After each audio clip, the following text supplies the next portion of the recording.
الحمد لحضرة الجلالة والصلاة والسلام على أفضل الرسالة وعلى آله وصحبه الذين هم أهل الفضل والعدالة. أما بعد فأعوذ بالله من الشيطان الرجيم. بسم الله الرحمن الرحيم. ثم جعلناك على شريعة من الأمر فاتبعها ولا تتبع أهواء الذين لا يعلمون. وقال رسول الله صلى الله عليه وسلم: خيار أئمتكم الذين تدعون لهم ويدعون لكم وتحبونهم ويحبونكم، وشرار أئمتكم الذين تلعنونهم ويلعنونكم وتبغضونهم ويبغضونكم، ثم يدعو خياركم فلا يستجاب لهم. صدق الله وصدق رسوله النبي الكريم. جناب صدر محترم قابل احترام حضرت صاحب زادہ صاحب، د جمعیت طلباء اسلام مشرانو او د دغه کالج عام طالب علمان ورونو، د جمعیت طلباء اسلام زیر اهتمام دغه اجتماع په یو داسې موقع منعقد ده چې د صوبه سرحد گورنر د یو آرډیننس په حواله قبایلی علاقوں کې سیاسی عمل باندې پابندی لګولې ده. عزیزان ورونو، د دغه پابندۍ شاته انټنشن او اراده سده بونافاید انټنشن دی او کمیلافاید. زدا شی باندې خبره نکوم، خو صرف یو خبره ذکر کوم او هغه دا چې جمعیت علماء اسلام دا یوازې سیاسی جماعت نه دی، بلکې دا د مسلمانانو دینی رهنمایي هم کوي. او زمونږ دا عقیده ده چې دا سیاست د قرآن او سنت رڼا کې کیږي، نو دا دین دی، دا شریعت دی، او د قبایل او مسلمانان دا ټول په دین باندې شهدا او فدا خلق دی. لہذا مونږ دین او شریعت باندې پابندی په هیڅ صورت باندې نه په قبایلو کې برداشت کوو نه په سټل ایریا کې برداشت کوو. یو خبره. دویمه خبره، زما ملګرو ما نه وړاندې د خپل خپل ذوق مطابق قومي او بین الاقوامي معاملاتو باندې تاسو ته خبره وکړه او تاسو دک درد تاسو ته درو خود. خو عزیزانو، د دک درد نه یوازې نفرت پیدا کول دا د مرض علاج نه دی. جتبا سرخوږي، د خېټه درد، ټي بي یا بل بیماری، زد نفرت اظهار ته کوم، خوخه مې نه ده، خوخه مې نه ده، خوخه مې نه ده، خو د دې مقاومت سره کوم، د دې معالجه سره طریقې سره کوم، دا پریوینټ کوم کم انداز باندې، دا ځان له یو مستقل ایشو دی. مانوړان ذوالفقار سے یو آیت ذکر کو ان الحكم الا لله يقص الحق وهو خير الفاصلين. او دا یو خبره تاسو ذهن کې اچو د ټولو نه وړاندې چې د قران کریم اولین مخاطب دا انسانان دي، مسلمانان نه دي. یعنی قران کریم او رسول الله صلی الله علیه وسلم لومبنه دعوت ورکړي هغه د یا ایها الناس کلمې سره ورکړي، د یا ایها الناس الفاظ سره ورکړي چې او ټول انسانانو او انسانیت او د آدم اولاد. معنا د خطاب دادا چې قران کریم دا الله تعالی د انسانیت د خیر لپاره را لګره دی. انسانیت آبادیږي دغه قران کریم خپلولو سره. دیو جن قران عظیم الشان لومبنه خبره هغه د یا ایها الناس خطاب سره وکړه. او دغه وجوه چې د نبی کریم صلی الله علیه وسلم یو صحابي د قیصر د گورنر تپوس بدله کې هغه ته یو جواب ورکړي چې کله هغه ته تپوس وکړو لم بعثتم ولم بعث صاحبكم هذا، تاسو دا پیغمبر دا څه د پاره لګلی شوی دی؟ ناغه ورته جواب ورکړو ان الله ابتعثنا ان نخرج العباد من عبادت العباد الى عبادت رب العباد. زمونږ د مشن حاصل داره چې مونږه انساني دنیا د انسانانو د بندګۍ او د غلامۍ نه خلاص کو، چاهه چې دا غلامی د اقتدار په سهاره وي، چاهه چې دا غلامی او بندګي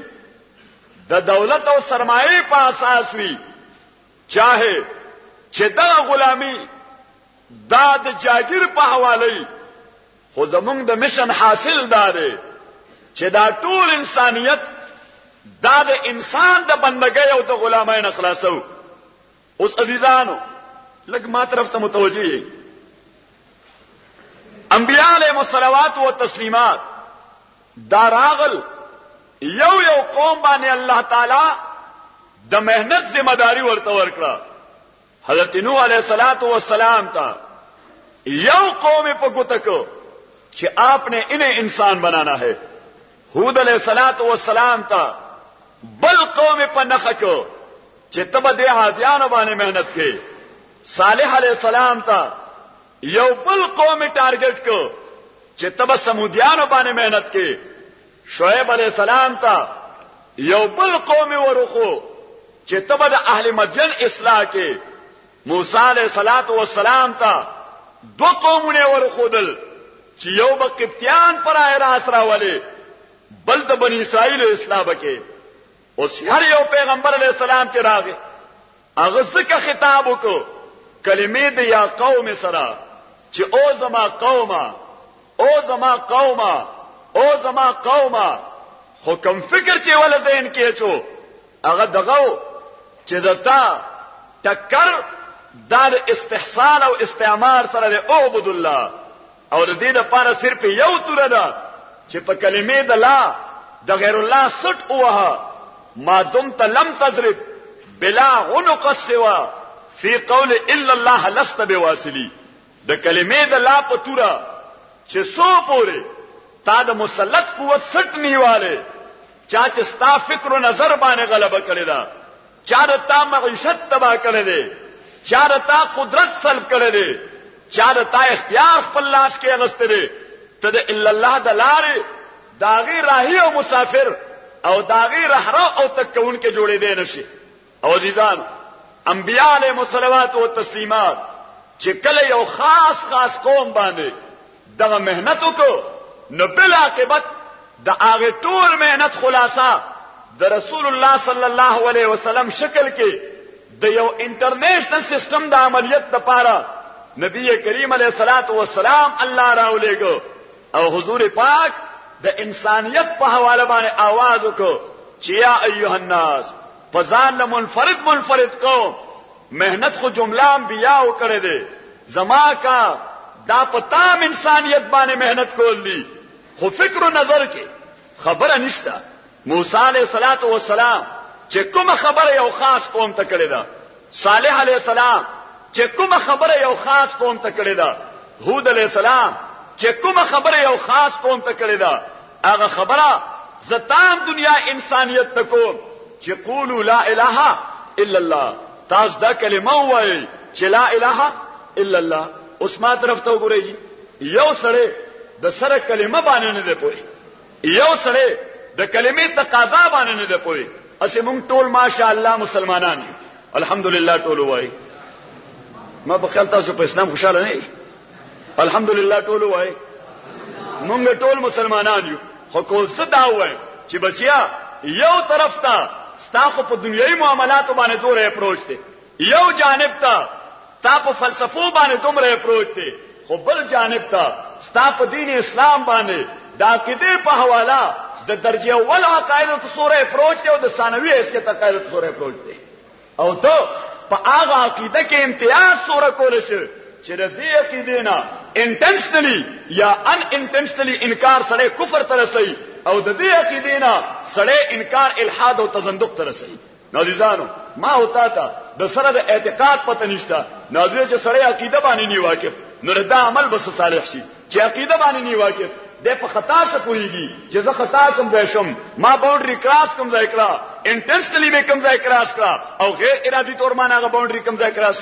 نو د دې وجه جمعیت طلبه اسلام هغه دا مهنت کوي چې د مسلمان بچي هغه د اسلام د بنیادی عقایدونه اولا به ذات خبر شي ځکه عزیزا سو پورې چې اعتقاد نه جوړ اعتقاد روټ دی عقیده جړ دی عقیده اصل دی عقیده اساس دی چې سو پورې ستا اساس نه جوړ ستا اصل او روټ نه جوړ ستا جړ نه جوړ نو د دې حیثیت داسې دی لکه وایي چې پارج باندې وتړي خو هغه مېز لرګي سره د هغه مړون نه تاو کړي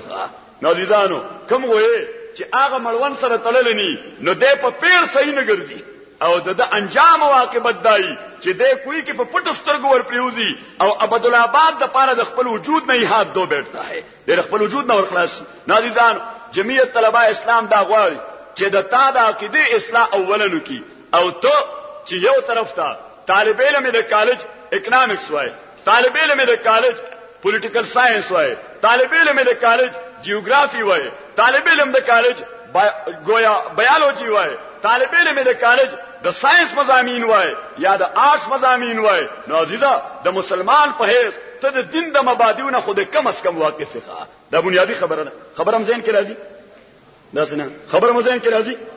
دا یو بنیادی خبره ده او دویمه خبره چې کله تا د عقیده اصلاح وشي ته په دې پوه شي چې دې ځای د عقیده په اعتبار تبا کېږم دې ځای زما عقیده محفوظ پاتې کیږي تبي د تا یو جړ پیدا شو او چې جړ دې پیدا شو اوس د هغه جړ په اساس باندې په دې سراوندینګ کې په دې سرکل کې په دې چاپیرچل کې کته په رو منډوي کته ګړندای منډوي څه سمره باغې باندې مرتب کیږي داغه بس نتیجه راوځي داغه شاته بس خیر رسیم تا او انسانیت تا او دغه ته قران کریم تقوا وی فرمایلی یا ایها الناس انا خلقناکم من ذکر و انثى وجعلناكم شعوبا وقبائل لتعارفوا ان اکرمکم عند الله اتقاکم او ټول انسانانو بیا ټول انسانیت مخاطب کو چې ما تاسو د یو اصل نه پیدا کړی ای آدم او حوا نه من ذکر و انثى وجعلناكم شعوبا وقبائل تاسو په غټ برانچز کې او په وړو وړو قبیلو کې د تعارف او پیژنګلې په حواله باندې تقسیم کړی اوس دا یو خبره ځان سره ذهن کې یاد اوساته چې یو قومي وجود دی یو قومي تعارف دی او یو د قوم پرستۍ په اساس باندې تعصبات پیدا کول دي دا دوه خبرې دي یو بل نه بالکل ډیفرنس دا دوه خبرې دي یو بل نه بالکل لا تعلقه قران کریم د قومي ایگزیسټنس خبره کوي قران کریم قومي وجود او قبایلی وجود دا برقرار پاتې کوي دا کنډم کوي نه حکم شی چې قران کریم کندم کوي یا نبی علیہ الصلوۃ والسلام کندم کوي نو وی فرمایل چې دغه قبیله له طرف غنه او د قومي طرف غنه په اساس باندې روا او ناروا کې تعصبات پیدا کول دا د نبی کریم علیه الصلاۃ والسلام د تعلیماتو د هیومانیټریان بیسس د فلسفي د دې اکثر مخالف دي. بیا کته دا ولري چې زه د انسانیت د خیر لپاره لګایم، ستا عمل دا دغه منافی دی، ستا فکر او نظر دغه منافی دی، ته دا یو لري او عمل په بل لار باندې روان دی. ترجو النجات ولا تسلك مسلكها ان السفينه لا تجري على اليبس. د دې عمل په حواله موږ د تا متعلق ویل شو چې تا کشته روانه کړې ده، خو د لنډی کوتل په صحراونو کې کشته چلے، حالانکه د کشته د چلان د پاره د سمندر او د اوبو ضرورت ډیر اهم شی دی. تاسو خبرونه پوهیږئ یعنی مالغه خبره ګرانه زکه شروع کې زما ملګروم تاسو ته فلسفه ویل نو بس ما وې چې یقینا تاسو پوهیږئ فلسفه باندې، نو چې فلسفه باندې پوهیږئ نو بیا وزوم کوم فلسفیانه خبره نه او الله تعالی دې وکي. ما بل یو ملګری راته وې یاره وې ته دومره لری خبره کینې بیا موږ پوهیږو نه، نو ما ملګری دا پرایمری کې موږ تر څو داخلي اخر مخکیږو بم کنه مخکیږو کټول عمر د پرایمری الف با تا صاحب یادو. نازیزانو عرض میں کو تاسو خدمت کې چې اوس نبی کریم صلی الله علیه وسلم تام انسانیت ته دعوت ورکو او دغه دعوت چې پیغمبر علیه الصلاۃ والسلام کله د عرفات د صفا غونډای باندې انسانیت ته ورکو چې یا ایها الناس قولوا لا اله الا الله تفلحوا. تاسو دا کلمه وایي چې لا اله الا الله د انسان د بندګۍ نه انکار وکړي، د استعمار د تسلط نه انکار وکړي، جی د قبایلی تعصباتو نه انکار وکړي، د قومي نفرتونو نه انکار وکړي، د قومیتونو ویری ایگزیسټنس دا په خپل حال باندې پریدوي، خو تاسو خپل معاملې دا فیصله کوي مې په قومي تعصباتو باندې. ځکه نبی کریم علیه السلام فرمایل چې من دغه الى العصبيه فليس منا ومن مات على العصبيه فليس منا ومن قاتل على العصبيه فليس منا. او حضور پاک فرمایل وهو من جشاء جهنم وان صام وصلى وزعم انه مسلم. حضور پاک فرمایل چا چې تعصبات پیدا کول لپاره د قام پرسته د ناره سهار واغسته، د قبایلیت سهار واغسته، کده په دې تحریک کې مړ شو حضور پاک کوئی زمانه ده، کپکې قتل شو دې زمانه ده، ک جنگ په وکړو دې زمانه ده، دعوت چې ور کوي دې زمانه ده. حضور پاک وی دار جهنم خسو خاشاک ده. وان صام وصلى وزعم انه مسلم. اگر کده منځونه کوي، کده روزي نسی، کده حجونه تزي، کده صدقات کوي، کده خیراتونه کوي، کده عبادت کوي او ګمان هم دای چې مسلمان هم، حضور پاک فرمایي چې د قران کریم د بیسیک فلسفي خلاف روان دي، بیا زه مسلمان څنګه کنسیډر کوم، زما خدای مسلمان څنګه ومني. خبرم زين کې راځي. نازیدانو قومیتونه یقینا قابل احترام شه دي او د دې ویری ایگزیسټنس نه انکار دا د ریالټی نه انکار دی، دا د فکس نه انکار دی. ستا اپروچ دا حقیقت پسندانه پکار دی، ستا تجزیه دا حقیقت پسندانه پکار ده او په داسې نقطه نظر باندې تعالی سوچ پکار دی چې ریالټی سره ستا کنټرډکشن نه نشي. زه کوم ځای چې ته حالاتونه دا غینه مجبور شي او ریالټی سره حقایق سره هغه سره خپل مقابله پیدا کی نو جلد یا بدیر دا به تاسو احساس کیږي چې دا ما ولا فکر غلطو ځکه زه حقایق دې شی ته پرې نه خودم. ما ملګر وړاندې وي چې امریکا مسلط شو، څه مسلط شو، څه مسلط شو. د دنیا انسانیت تاریخ دا دی چې دې باندې عموما څوک مسلط پاتې دي. د نبی کریم علیه الصلاۃ والسلام دور کې قیصر او کسرا دو قوتونه مسلط پاتیو او داغوی بخپل به همي تسلمو خو ځان له دنیا هم تقسیم ولا چې دغه زما کالونی او دغه ستا کالونی یو به همي جنگ وشو. چونکه مشرکین مکه دا د کسرا سره روابطو، د فارس سره روابطو، د اغی سره تعلقات ابتداءً او رومیان د دې مقابله کې کمزوري شو نو اغی آلته کې چراغانو کو خوشحالي وکړه چې زمونږ اتحادیانو جنگ وکړو. قران کریم یو خبر وکړه چې غلبت الروم فی ادنى الارض وهم من بعد غلبهم سيغلبون فی بضع سنین. الله تعالی فرمایل چې اوس دغه دوه قوتونو کې یو مغلوب شو په یو څو کال کې من 3 الى 10 د درو نواله تر لسو پورې په دې کلونو کې دنه د نیچرل لا تقاضا دا چې دا بل به مغلوب کیږي، دغه په باندې مسلط کیږي، دا بل به کمزور کیږي، دیو په باندې غالب راځي. خو الله تعالی فرمایل چې تاسو فکر نظر بدای چې لله الامر من قبل ومن بعد. کدا اسمان مکه تر اخلاصي کزمکه اسمان ته لاړسي، دنیا کوم ځای نه کوم ځای ته ورسېدا، روس تبا شو، ک امریکا تبا کیږي، ک برتانیې تبا کیږي، دې غالب شو، کده غالب شو. خو ستاد عقیده موګه به مضبوطی چې حکومت د خدای پزمکه دا استحقاق د الله تعالی دی. پروردگار عالم د دې وجه فورن د روم او فارس دا غي د غلبي او د مغلوبیت تذکرې سره بیا عقیده والا خبرو کو چې لله الامر من قبل ومن بعد عقیده دا د انقلابات سره تعلق نه ساتي انقلابات تو آتے رہیں گے څوک به سټرګل کوي یو میدان کې به کامیابیږي څوک به مغلوب کیږي ستا په حیثیت د مسلم فید بداوي چې د خدای په ځمکه نظام بد چاوي لګ تیز وایي د خدای په ځمکه نظام بد چاوي جمعیت کی دعوت جمعیت کا پیغام خدا کی زمین پر خدا کا نظام اوس عزیزانو چونکه وخت ډیر کافی تیر شوی دی او یو تقریر نه نور اسلام سے بیان وکړ ما راتلو وړاندې ذوالفقار سے بیان وکړ بیا زبیر سے بیان وکړ زنګ جلیل هم بیان وکړ شاید دې وړاندې نور بیانونه هم شوي نو تاسو به چې دا پندونه را پسروي بس کوي بم کنو بس کوي نو زه یو څو بنیادی خبره اره تاسو ذهن کې کېدم د فکر او نظر په حواله باندې چې اوس نبی کریم صلی الله علیه وسلم اخو دنیا ته دعوت ورک دعوت د انسانیت په اساس ورک ټارګټ ورته متعین کو چې قولوا لا اله الا الله او حضور پاک صلی الله علیه وسلم دغه کلمې د نظام په اساس کذال کافرانه نظام داغه په لار کې رکاوټ جوړ دی او د انسانیت د خیر لار کې رکاوټ جوړ دی نو حضور پاک صلی الله علیه وسلم هغه سره ټسل غستره او وی فرمایل امرتو ان اقاتل الناس حتى يقولوا لا اله الا الله زما قتال دا په انساني دنیا کې ترغه پورې رواني ترسو پورې چې تام انساني دنیا یوازې د الله بندگان جوړ نه دي د الله بندګۍ ته سر ملټیټ کړي او د انسان د بندګۍ نه سو پورې انساني دنیا خلاص شوی نه ده خو دا یو خبره ځان سره یاد اوسئ چې قتال دا د نبی کریم صلی الله علیه وسلم ایم نو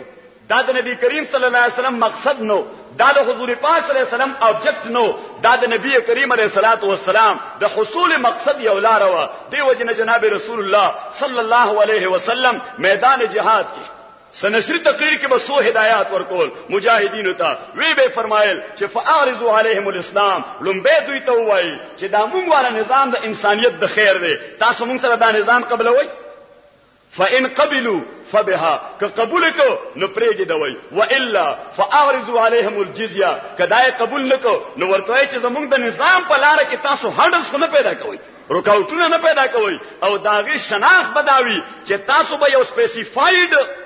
رقم دا سالانه مونږ ته داخلوي مونږ مطمئن یو چې واقعي تاسو مونږ د نظام په لار کې رکاوټ نه جی فاین قبلوا فبها که قبول کو ډیره خبره ده او حضور پاک فرمایل کدای مون کړه نو فقاتلوهم بیا ور سره قتال شروع کړي خو حضور پاک صلی الله علیه وسلم فرمایل چې خبردار د کافر مړول دا مقصد مگر دوی دغه وجه ده چې اسامه ابن زید رضی الله تعالی عنه رسول الله علیه الصلاۃ والسلام ته د یو غزوینه بعد خبره کوي جی ما یو کافر باندې توره پورته کړه هغه چا کړه اشهد ان لا اله الا الله واشهد ان محمدن عبده ورسوله حضور پاک ورته فماذا فعلت يا ابن زید اسامه بیا له سوکل وقطعته نصفين جی په میز می دوزای کړه نبی کریم صلی الله علیه وسلم غصه شو وی وحل سوار مسلمان د کلمې وینا سره مسلمان نشو او کوم شی چې ته انسانیت ته به تور فکر ورکې هغه فکر تاسو سره قبول نکو حضور پاک تا غوي انما قالها عاصما لنفسه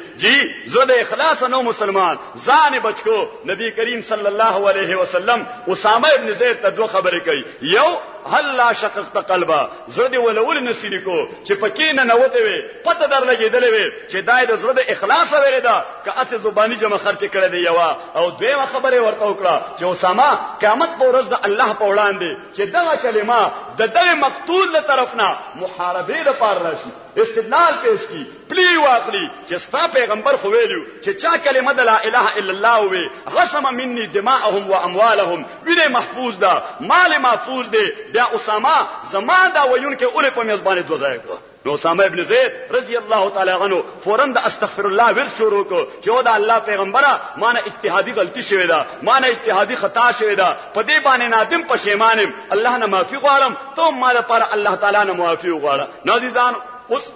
زین کې یو خبر راځي ځکه ما ته وګورئ مونږه انسانيت باندې د خدای نه لږ مینیو انسانيت باندې مونږه د خدای نه لږ مینیو یعنی د خدای مینه انسانيت باندې دومره نه ده لکه د انسانيت دوستان چې په انسانيت باندې د مینې څومره دا ولري ایمان دا چې د خدای مینه دا نسبتاً کنډمنیبل ده ما ول مینه دا انسانيت باندې ډیره وافره ده عزیزانو اوس عام طور په دنیا کې د انقلاب خو لفظ انقلاب چې ما بل د خپل مرګ د ذکر کول نور اسلام ته ما وی چې زما اوس د لفظ انقلاب نه نفرت کیږي او دا غي وجه دار چې بے نظیر هم انقلاب راولي هغه بغیر د انقلاب نه بل خبره نه کوي او عجیب لور خو انقلاب راوستي نواز شریف سے هغه بالکل د انقلاب مجسمه ده په پیک باندې ناشته د مینار پاکستان په سر لکه د مینار پاکستان انقلابي او د په سر باندې ناشتي نو ما زما خو د لفظ انقلاب نه نفرت شي او زمانہ داسې چې دا د کفر فتوا دا په اسلامي دنیا کې دومره انتهایی مهیبه بګڼل شو چې د مولا د خلینو به وتل چې فلانه کافر بس جی تام دنیا کې باغ سره څوک مخ لګول وره هغه سره داغه په دنیا تبا شو چا به ور سره الیک سره یک نکو اوس مونږ دغه لفظ دومره یوټیلایز ځکه چې ما سره د فکر نظر لغونه معمولی اختلاف پیدا شي بس ځوان دی کافر دی دغه مولا دا کافر دی سره انسان دی نه نازیدانه موږ ډور زیات یوټیلایز کړو چې هغه د کفر په توسړو په چا باندې اثر کوي هغه لپاره موږ یوټیل شو او د قرانګي دا لفظ انقلاب موږ ډور یوټیلایز کړ او دومره زیات مو استعمال کو چې د انګريز دور کې چا د انقلاب تلفظ وکړو نو یا به ګټ کې دن نکو او کله ګټ نه بهر په دی روډ به وي لړم به ذهني تور ځان 500 ته تیارو ځکه په لفظ انقلاب باندې پابندي ودا یو مهیب شو چې د نظام تبدیلی غوښته اوس جی مونږه جمعات کې انقلاب غواړو او خلک اجره کې انقلاب غواړي او څوک سینماګانو کې انقلاب غواړي او نواز شریف سے په جلسو کې انقلاب غواړي او بنظیر صاحب وایي چې زه انقلاب راولم نو ما یو ځل لاهور کې یو جلسه کې وې ما کده لفظ انقلاب پیوي نو قسم دې د بروزانه یو احتجاجي جلوس استقا او کړه ته چې به نو دې بدل شپه لګیا او چې به والي چې خدای ته وګوري ما معاف کړي زره سړی توبه خلاص کړ دومره زیات یوټیلایز کړ چې زره سړی توبه خلاص کړم اوس عزیزانو د انقلاب فلسفه دا ده چې دې په کوم ځای کې عملی شي نو دې په اغزای باندې جمود نه تاری کوي بلکې دې اټوډاینامک دی دې خود حرکت دی دې حرکت غواړي تاسو کتل جی یورپ یو وخت د خپل مزاج مطابق انقلاب راوستو په تمامه دنیا ځان ور مسلط کو رشیا د خپل مزاج مطابق انقلاب راوستو جی رشیا د توسیع پسندای په اساس مختلف سټیټ په قبضه کې واغستل خپل فکر ورته ورکو امریکا اوس انقلاب راوستل یو خپل فکر د دنیا ته ورکي خدا سي عجیب شي چې مونږ په پته پوینې چې وګونه سودی او خکرانه سودی الکای سودی جی خلګیو نیو ورلد آرډر دی امریکا نیو ورلد آرډر دی او نیو ورلد آرډر دی او نیو ورلد آرډر دی نیو ورلد آرډر یو داسې فلسفي ده چې چا په ځان په کله دنه چې دا نیو ورلد آرډر اخر د سبلا نو نیو ورلد آرډر دا په خپل پس منظر کې یو ستر بیک گراوند لري هغه بیک گراوند باندې ما تقریبا یو 60-70 صفحې وړي کړي لا په لګیم چې بای دا نیو ورلد آرډر د څه شي کانټیکټ کوم خلکو سره بای تاسو په سپټ شتا تاسو سره په دی باندې څه شي شتا تاسو سره هیستوریکل بیک گراوند شتا ته ما ترا کې چې ایگزام په پوي کوم چې اخر امریکا د دې نیو ورلد آرډر پس منظر کې څه کول غواړي نازیدانو لکه څنګه چې انساني مزاج دی چې هغه دا غواړي چې انساني دنیا باندې زه مسلط یم خلاصې دغه دا چې امریکا په څه طریقه په تمامه دنیا باندې ځان مسلط کول غواړي دی وجه هغه دنیا په سلور حصو کې تقسیم کړه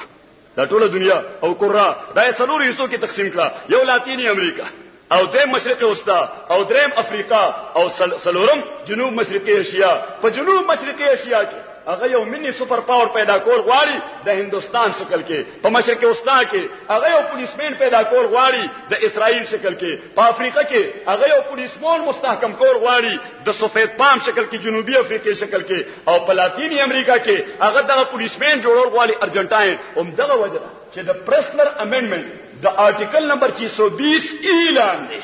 صرف پاکستان خو منشن دی چې د اټمی قوت نه جوړیږي د اټمی قوت او کده اټمی قوت جوړیږي یا اټمی صلاحیت حاصلې نو د هیڅ صورت امداد به موږ د تورکول ته تیار نه یو د هیڅ اساس لون به موږ د تورکول ته تیار نه یو خړم به دا خبره ځان سره یاد اوساتئ چې آیا د امریکای سره ریسورسز ډیر دي چې دا ټولې دنیا ته ډېر ورکړي دا قرضونه اخلي او موږ لرا کوي د دنیا په نېچر ریسورسز باندې قبضه کوي او موږ تیرا کوي په یو کال کې امریکا او مغربي دنیا د 49 بلین ډالر نېچر ریسورسز د تیسری دنیا نه حاصلې کړه دا ځان سره یاد ساتئ چې په یو کال کې امریکا او مغربي ممالک هغه د 49 بلین ډالر نېچر ریسورسز دا د ثird world نه حاصلې او استعمالي یې د ثird world خلاف او امریکا په نړۍ دنیا کې د ټوله دنیا د ټولو نزيات انډپټډ او مقروض ملک ته څومره قرضه چې په امریکا باندې دا دومره قرضه په دنیا کې بل ملک باندې نشته خو امریکا سره دې قرضو غوښتو یو طرف ته د اسلحه دوړ کې لګیا و چې د اسلحه په میدان کې د تامه دنیا نه وړاندې شم اوس امریکا دا غواړي چې زما اکونومکس او زما معیشت اخوم د تباہی طرف ته روان دي قسم دې کړه امریکا به امن خوښه د امریکای امن نه ده او بیا د جورج بوش سره سره د د جارج بوش سره سره کتاب څه په دې دنیا کې امن نادي کم جارج بوش چې په خپل کتاب کې لیکلي لوکینګ فارورډ کې چې ټرومنز decision to drop atom bomb on Hiroshima and Nagasaki was not only courageous but was a far-sighted one. زمونږ د صدر د ټرومن دا فیصله چې په هیروشیما باندې په 5 اگست 1945 باندې پاغو بم ورغورځوم او په 8 اگست 1945 په ناګاساکي بم ورغورځوم انسانيت تباہ کو هغه وای د ټرومن دا فیصله دا صرف موږ د پاره د حوصله افزای باعث نه و بلکې دا موږ د پاره یو لار راکولو چې ته تامه دنیا سره طریقې سره ذلیل کا او د خپل تسلط لاندې راوړه دوک د هغه د پاره په یو رستاته لکونو انسانانو د هغه د ختمولو د هغه هم ضرورت راشي انسانيت ختمولو باندې بریک منیسا خو ځان مسلط کته می دنیا باندې نو امریکا هغه اوس په دغه تګو کې روانه ده خو د نشر الله په اساس ما تاسو ته وړاندې وي چې 2 سپر پاور دا دنیا کې مست دي اوس 2 سپر پاور په دنیا کې پیدا کیږي خو چرته نه پیدا کیږي نو د مشرق استاد مسلې نه مونږ یو شی فارسایت او هغه دا چې امریکا یو طرف ته په شام خو زور چي په لبنان زور چي په اردن زور چي جی په مصر باندې زور چي چې تاسو اسرائیل سره فیس کانفرنس وکړي او تاسو امن بحال کړئ خو امن په کوم شرایطو چې کوم د اسرائیل فیور کې دی او د غیر استحکام او د مضبوطیا باعث دي د غیر استحکام او اسرائیل هغه وی چې موږ به صرف او اسرائیل هغه وی چې موږ به صرف بایلیټرل مذاکرات کوو موږ عرب ایز ا نیشن او ایز ا قوم تسلیمولو ته تیار دي ځکه چې ایز ا نیشن او ایز ا قوم تسلیم کو نو د یروشلم مسله په ټاپ باندې د فلسطینی ریاست د قیام مسله په ټاپ باندې لہذا هغه وی چې شام به موږ سره ځان نه ملاويږي د ګولان په چوټو باندې خبره کوو لبنان به موږ سره ځان نه ملاويږي مغربي بیروت باندې خبره کوو اردن به موږ فلسطین سره شریک ملاويږي غزا کی پټي او د دریا اردن مغربي کناره باندې خبره کوو مصر به موږ ځان سره ملاويږي سارای سینا باندې خبره کوو لہذا د یروشلم مسله د فلسطینی ریاست مسله دا د سره په ایجنډا باندې مدراولي اوس هغه امریکا چې د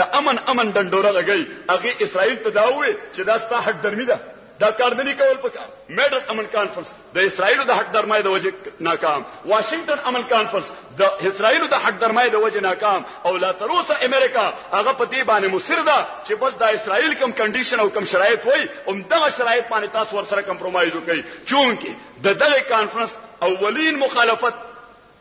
هغه د لیبیا صدر معمر قذافی وکړه لہذا هغه په یو ځړه خبر راوسته چې په 21 نومبر سن 1988 باندې د فرانکفرت په هوایي اډه باندې د لاکربای د پین ام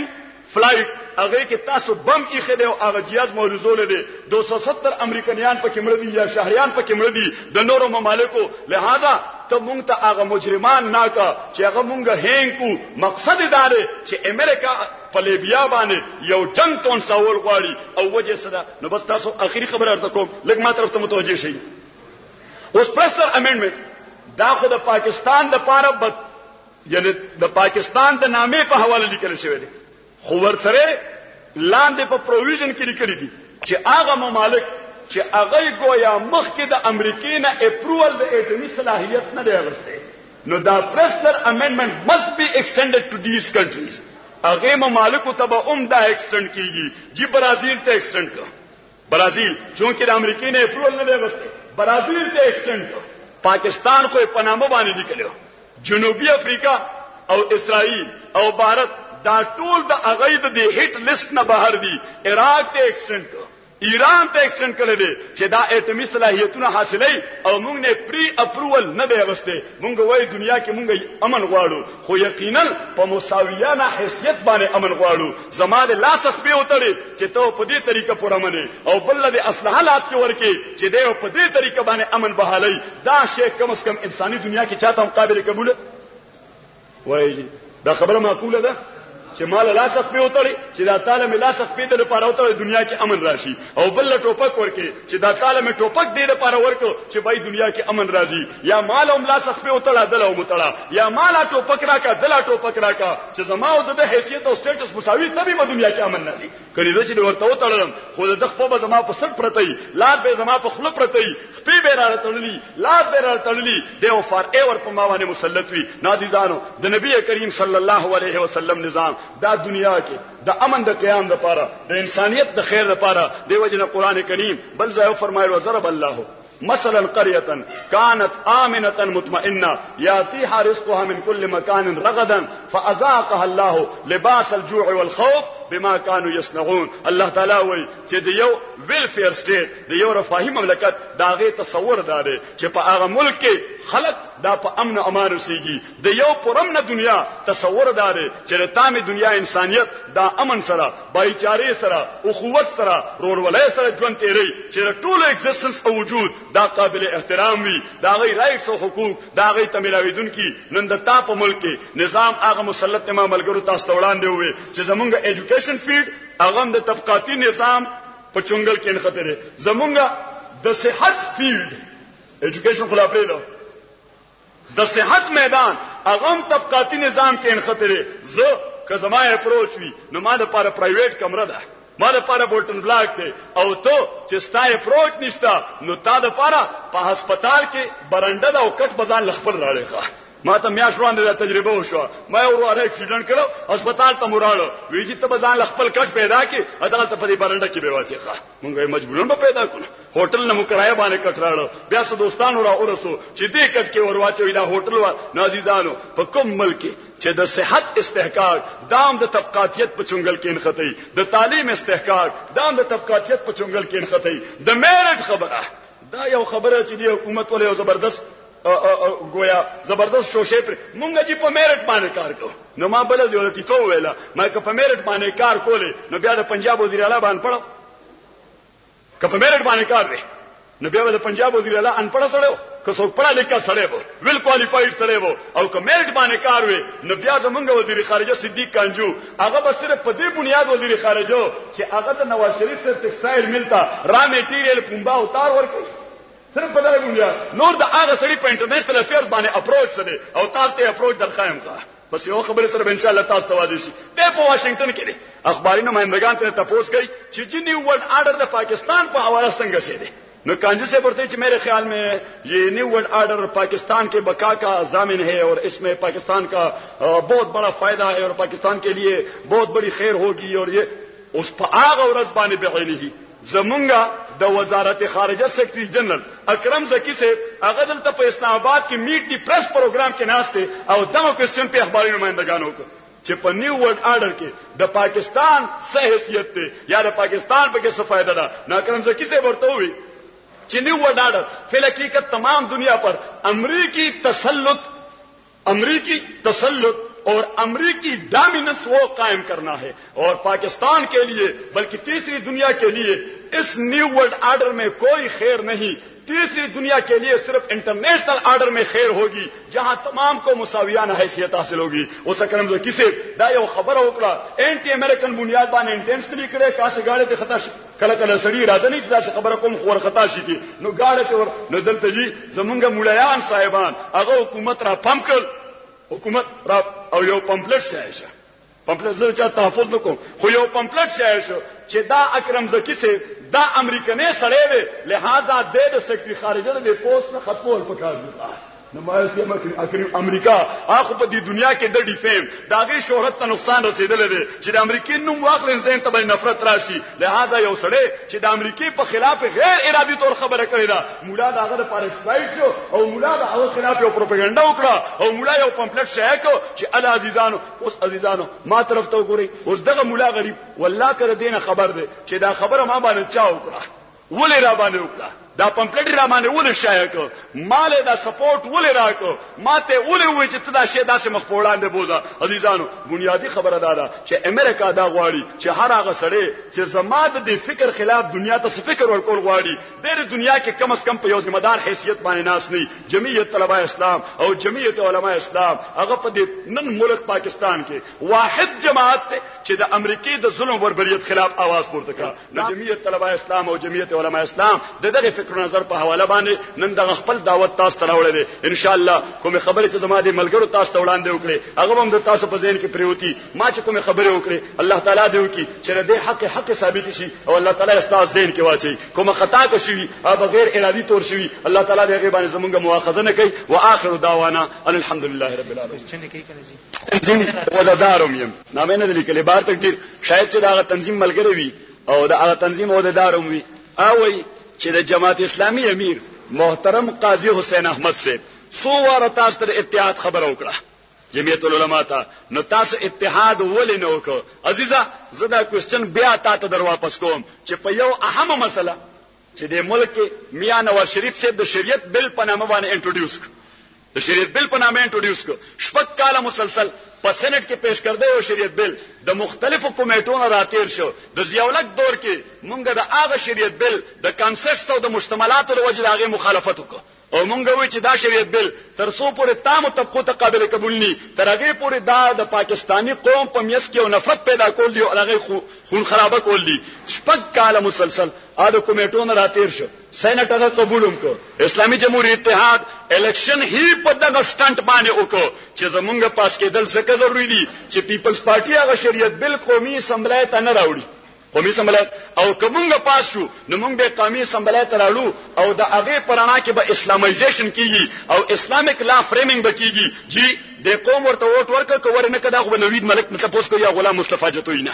هغه دواړو ته پته ده چې د قوم واقعي ووټ ورکړه اسلامي جمهوریت ته. جی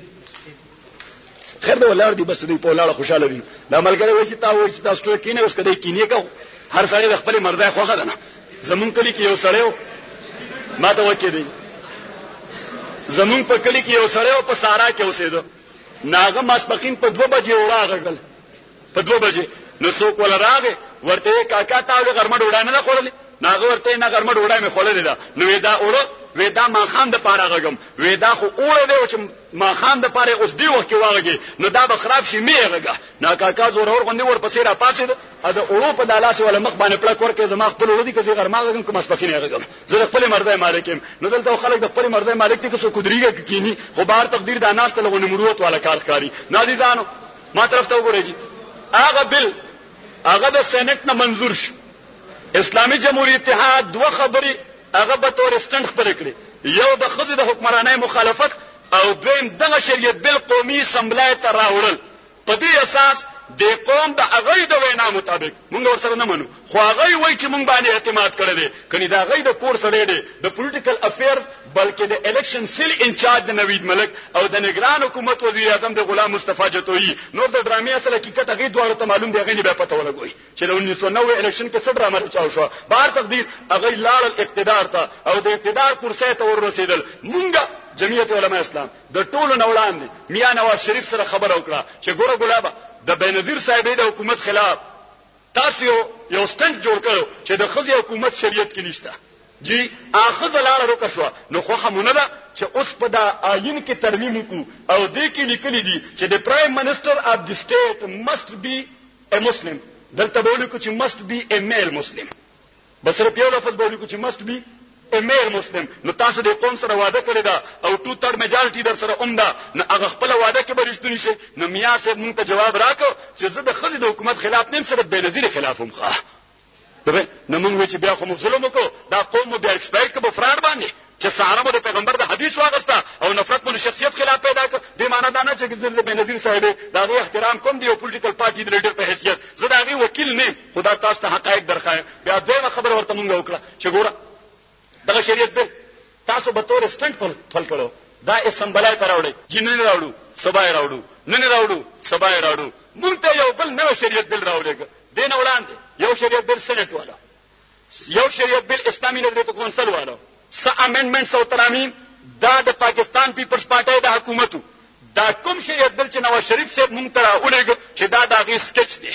دا د هغه گویا آرټیکل دی دا هغه شریعت بل دغه درو وړو سره تعلق نو خپل ملغوبه جوړ کړی وخه خپل ملغوبه او ما بیا وروسته په تفسیر کوله مې دغه شریعت بل یا د امریکای او یا د روسوخه نو تاسو باید چې د امریکای شریعت بل سره تعلق ته ځکه دا هغه شریعت بل اسمبلی کې پیش کېدو نه وړاندې مسلم لیگ صدر محمد خان جونیجو اخباراتو کې بیانات رالل چې مونږ دغه شریعت بل قطعا منو ته تیار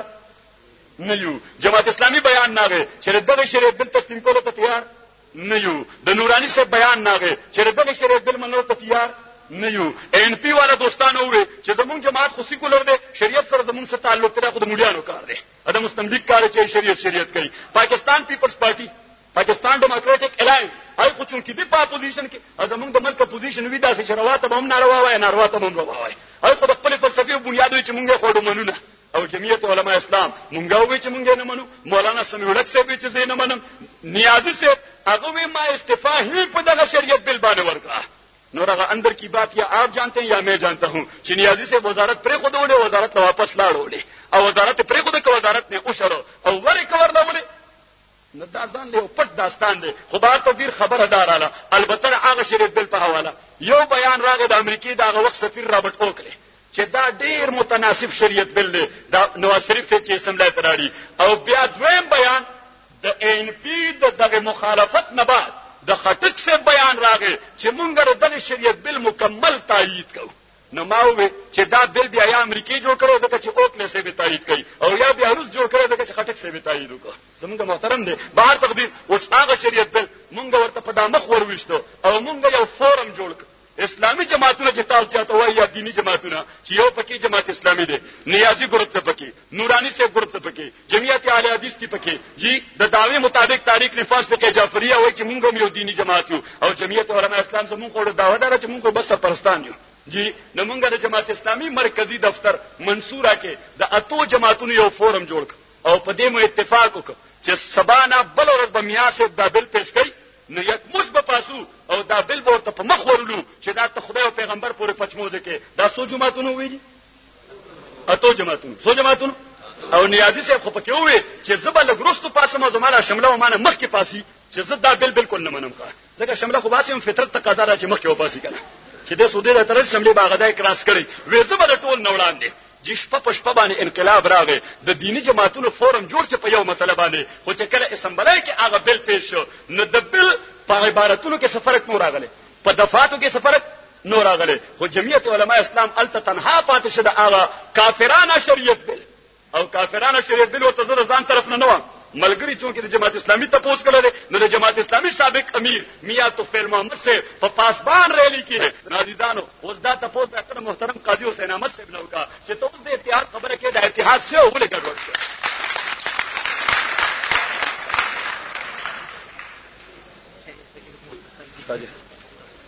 دا یو ملګری وای چې ولی خان کله حیدرآباد کنسپایرسی کیس کې سره د خپل مرګرو زمونږ محترم د احترام کوو د ټولو قومي لیډرانو د نقطه نظر اختلاف ځان له وجوده شه دي، خو چې دې کله په حیدرآباد جیل کې نو د بیبي صاحبہ دا سیاست ته بهر راوته، بیبي صاحبہ دا سیاست ته بهر راوته. نو مفتی محمود هغه د خزه بار میدان ته راوسته، کدا خزه ولا مفتی محمود راوستي بهر نو دا خو د ولی خان خزه او د مفتی صاحب خبره ولې منله. یو زه خبره کوم او دویمه خبره ده چې د مفتی محمود د خبرې سره څه تعلق چې د ولی خان د خزه لیډر جوړي، دا دویمه خبره. ته ملګری زه پوهیږم، زه په خبره پوهیږم. او دریمه خبره ده چې دغه مفتی محمود خو د ولی خان خزه راوسته چې ستا په غیر موجودیت کې د ستاره پټه قیادت وکړي، ستا په غیر موجودیت کې د ستاره پټه قیادت وکړي. خو چې دغه مفتی محمود د حیدرآباد سازش کیس نه راوتونه بعد دغه ولی خان ته ویم چې کله نظریه ضرورت لاندې د خزه راوتی او دا واپس کوړه بوزره بیا ولی خان د خزه کوړه واپس نه کوتله. دا څه عجیب سوال دی چې د دې سوال حقایق سره تعلق نشته. خبره مې کړې د نو په کې څه خبره ده. اوس خبره ده چې زه د خپل لیډر د خبرې ذمہ دار یم، ستا د ولی خان خبره د غیر ذمہ دار نیم. اوس ما ته ګوره کینه ته ګوره ما ته ګوره خبره ما ته اوس ولی خان خو به د مولا خلاف نورې ډېرې بلا خبرې کوي. ولی خان اوس زه دې موار خو نیم چې د ولی خان ټولې خبرې اډمیټ کړم، زه دې موار نیم چې ولی خان څه خبره کوي زه به اډمیټ کوم. دا یو ملګری دی، دې ملګری بل کوېسچن کړی دی چې بېنظیر بوټو صاحبہ چې دا وزیر اعظم د اسلامي جماعتونو مخالفت کو، چې وزیر اعظم د اسلامي جماعتونو او عابد حسین چې امریکا کې سفیر شو نو اسلامي جماعتونو مخالفت نه کوي. یو خو زه تاسو ته دینی خبره وکړم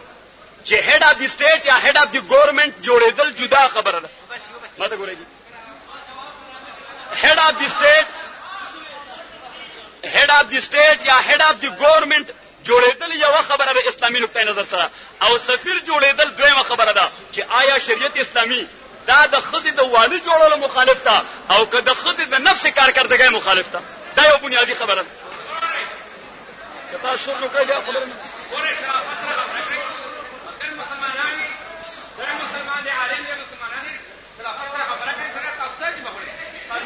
نازیزانو عابد حسین که سفیره جوړه ده نو دا ما نه جوړه کړی. که کوم اسلامي جماعتونو تایید کړي دا هغه اسلامي جماعتونو ته تاسو کې تاسو ولې سفارت تایید کړی.